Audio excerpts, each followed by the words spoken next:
Hello friends, কেমন আছো সবাই? আশা করি সবাই খুব ভালো আছো। আমি তো আছি ভালোই। তো অনেক দিন পর একটা লাঞ্চ ভিডিও নিয়ে চলে এলাম। কিন্তু আমার দুপুরের খাওয়া দাওয়াটা খুবই সিম্পল ছিল। শুধু ২টা মেনুই ছিল। একটা হচ্ছে আলু করলা ভাজি আর রয়েছে মাছের তরকারি। তো সাদা ভাতের সাথে আলু করলা ভাজিটা কিন্তু খেতে খুব ভালোই লাগছিল।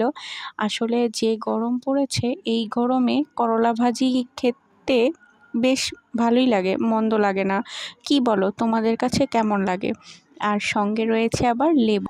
আমার আসলে তিতা খাবারের সাথে একটু লেবুর রস চিপে নিলে খুব ভালো লাগে। আমি করলা বলো বা যে কোনো তিতা জিনিসের সাথে একটু লেবু চিপে খাই। আর সঙ্গে তো কাঁচামরিচ থাকবেই। আমি আসলে ঝাল ঝাল করে আমার প্রতিদিনের খাবারেই কাঁচামরিচটা থাকেই, অলওয়েজ থাকে। এখানে আবার মা দিয়ে দিল পাট শাক ভাজা। এটা হচ্ছে তিতা পাট শাক। তো পাট শাক ভাজিটা বেশ ভালোই হয়েছিল। দেখতেই পাচ্ছ আমি কিন্তু মরিচ মেখে নিচ্ছি। ওই যে বললাম, আমার খাবারে কাঁচা মরিচটা অলওয়েজ থাকেই।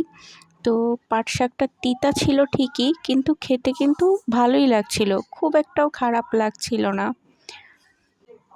আমার খাবারে প্রতিদিনই আমি চেষ্টা করি একটু লেবু রাখার। আসলে লেবুটা কিন্তু আমাদের স্বাস্থ্যের জন্য খুবই ভালো। তো এই তো খাওয়া হচ্ছে। তো শাক দিয়ে খেতে কিন্তু ভালোই লাগছিল। শাকের সাথেও কিন্তু আমি একটু লেবু চিপে নিয়েছিলাম।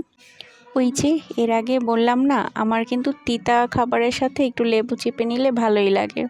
তো এখানে পাতে পড়ে গেল মাছ। এখানে আমি রান্না করেছিলাম পোয়া মাছ। আজ না পোয়া মাছটা পুরোপুরি বাটা মশলা দিয়ে রান্না করেছিলাম।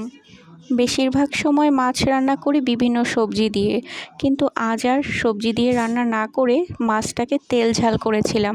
সম্পূর্ণ বাটা মশলা দিয়ে মাছটাকে রান্না করেছি, খেতে কিন্তু দারুণ হয়েছিল।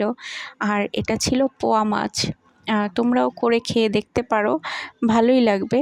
তো কথা বলতে বলতে খাওয়া কিন্তু প্রায় শেষ পর্যায়ে চলেই এসেছে।